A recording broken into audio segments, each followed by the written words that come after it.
Шие раушан гүлдер тұқымдасы, сүйекті жемістер тобына жататын ағаш және бұталы өсімдік. Шие тұқымдасында 200-ге жуық түрі кездеседі, ал Қазақстанда 7 түрі анықталған. Тропикалық және субтропикалық аймақтарда, құнарлы саздақ топырақтарда жақсы өсетін бұл жеміс адам ағзасына қандай пайдасын тигізеді және қандай жағдайда зияны болуы мүмкін. Осы жайында бүгінгі видеороликте болады. Алда көретіндеріңіз шиенің адам ағзасына тигізетін 14 пайдасын айтамыз. Жаз бойы шие жеуден жалықпайтын боласыз, егер оның осы 14 қасиетін білсеңіз. Құрметті оқырман, сіздерден каналға тіркелуді өтінемін. Біздің арна барынша пайдалы ақпарат беруге тырысып келеді, ал сіздердің қолдауларыңыз бізге ауадай қажет. Сондықтан арнаға тіркеліп, лайк басып өтсеңіз айтар алғысымыз шексіз болар еді. Бұл кішкене ғана әрекеттер сіздерге қатты қиын емес, ал бізге өте қажет нәрсе. Сондықтан да өтініп сұраймыз, тіркеліп, лайк басып өтсеңіздер екен. Ал кеттік. Біріншіден, шие артық майдан арылуға көмектеседі. Зерттеушілер жоғары калориялы диета ұстанған, ауыз қуыратын шие ұнтағын жеген үйге құйрықтар және шиемеген үйге құйрықтарға қарағанда әлдеқайда аз салмақ қосқандығы анықталған екен. Екіншіден, қартаюды баяулатады. Шие басқа жемістерге қарағанда антиоксиданттарға өте бай. Антиоксиданттар теріні қартайтатын еркін радикалдармен ағзаға күресуге көмектеседі. Үшіншіден, бұлшықет ауруын азаяды. Зерттеушілер жарты кесе шие немесе 1 стакан шие шырыны бұлшықеттің қабынуын азайтады деп сендіреді. Төртіншіден, қан диабетінен қорғайды. Шиенің гликемиялық индексі 22-ге тең.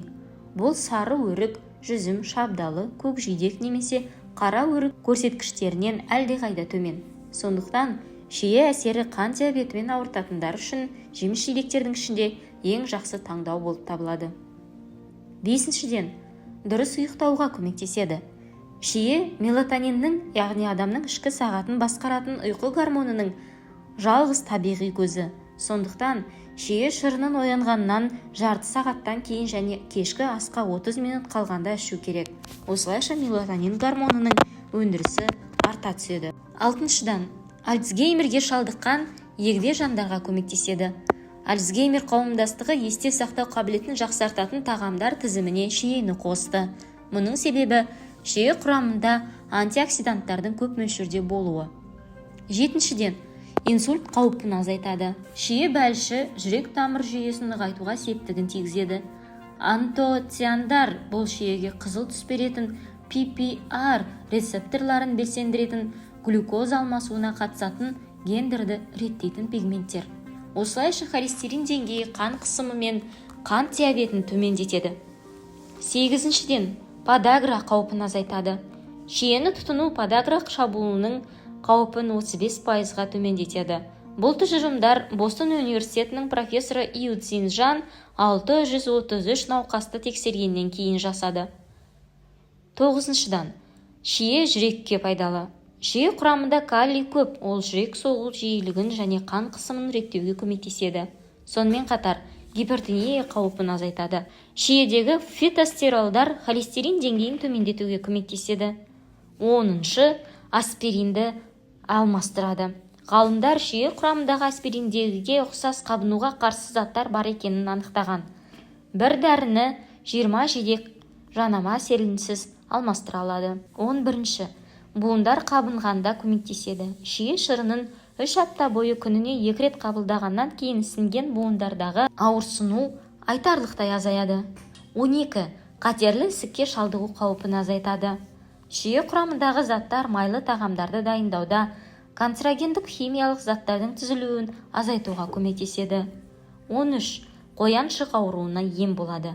Қояншық ауруына емдік дәрі болмаған кезде дәрігерлер науқастарға жазда шие жидектерін жеп, ал қыста шие жапырақтарынан қайнатпа ішуге кеңес берген. Бұл ұстамалардың саны мен қарқындылығын төмендетеді. 14. Жүкті әйелдер үшін ежелгі бір нанымға сүйенсек, жүктілік кезінде шие жеген әйелдер сау балаларды дүниеге әкеліп отырған. Бұны шие құрамындағы қаназдықтың алдын алуға қажет көп мөлшерде темір болғандығымен байланыстыруға болады. Жүрекке жағымды әсер етіп, артық салмақтан қорғауы, әрі қартаюды баяулатуы, шие сүйетіндердің жас көрінуіне ықпал етеді. сол себепті шие маусымын жіберіп алмаңыз. Ал құрметті көрермен, бүгінгі видеомыз соңына жетті. Егер ақпаратты жақсы деп тапсаңыз, каналға тіркеліп, лүпіл қойып кетуді тағы да сұраймыз. Алдын ала рахмет.